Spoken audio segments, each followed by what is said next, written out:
Alright guys, right, I'll try and do this without swearing, right? Anyway, right, back again with the rig tubing. Right, what you do, this is for pennels now, right? We're going on to pennels now, right? Last night I caught a conger on that hook, 3/0 Chinook, and that's a Reels wide gape, wide mouth, 4/0, 3/0 and a 4/0, right, on a pennel, right. Now there was a chance last night, yeah, that because that was on the pennel, right, and your line just wraps around the hook, that the fish could have bitten through that line, and I would have been bitten off, and I would have just pulled in the weight and just a piece of line on the end. The hook's gone.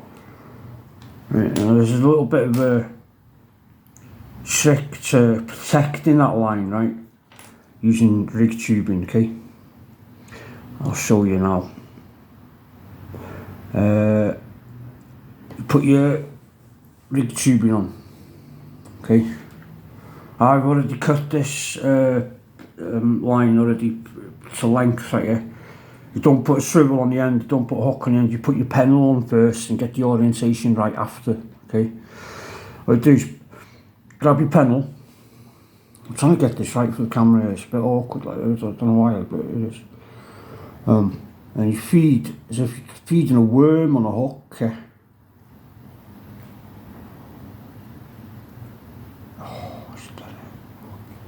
Oh,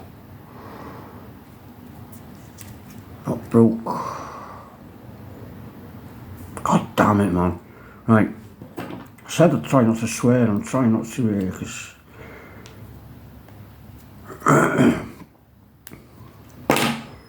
right. Top tip, wet it. Right. Then you feed your hook as if you're feeding a worm onto your hook. You feed the sleeve onto the... You can do the length of the shaft as well if you want, like the length of the shaft of the hook. Like it doesn't really matter. Like, but this is just like a for an anchor.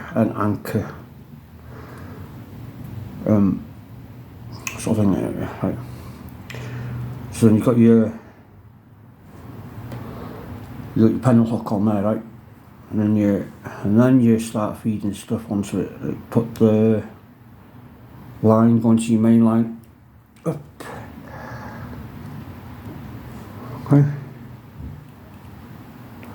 And then you tie your hook on the end, yeah.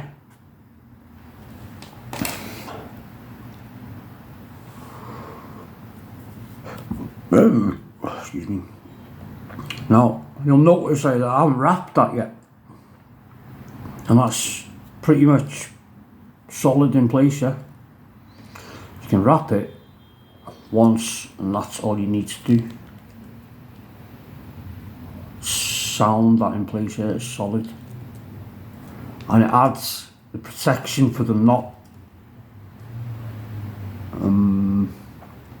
I mean, it's not that much protection, like it's more like to stop your line getting twisted, right here. Because what happens is, like, if you hook into a big fish, everything gets twisted up, and if you've got if your pennel's been pulled tight, line's been pulled on that, like you pull it off, and it looks twisted, right here.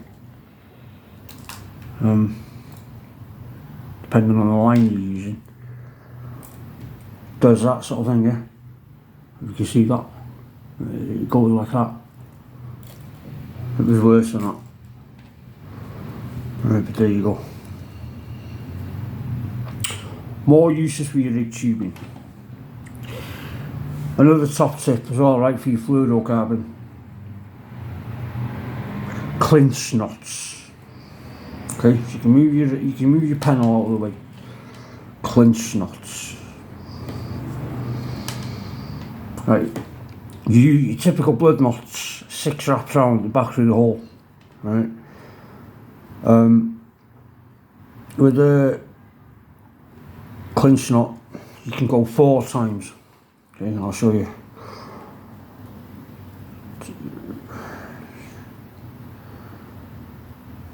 4. And then you've got your beginnings of the typical blood knot there, right? But what you do with the clinch knot is you go back through the loop you created there.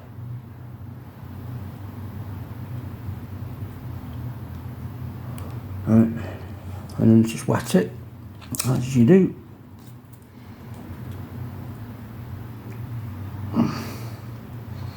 Now that'll hold the taupe, that hook, that knot. That knot hold the taupe all day long. It's called the clinch knot because it closes down on itself here. It's clinching down on itself here. There you go.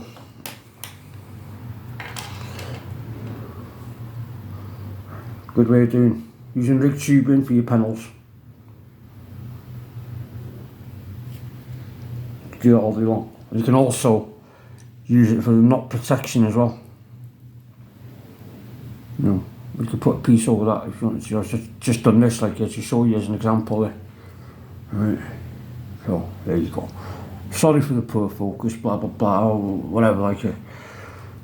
Something you don't know. Could do the camera, but there you go, guys. Thanks for watching. Peace.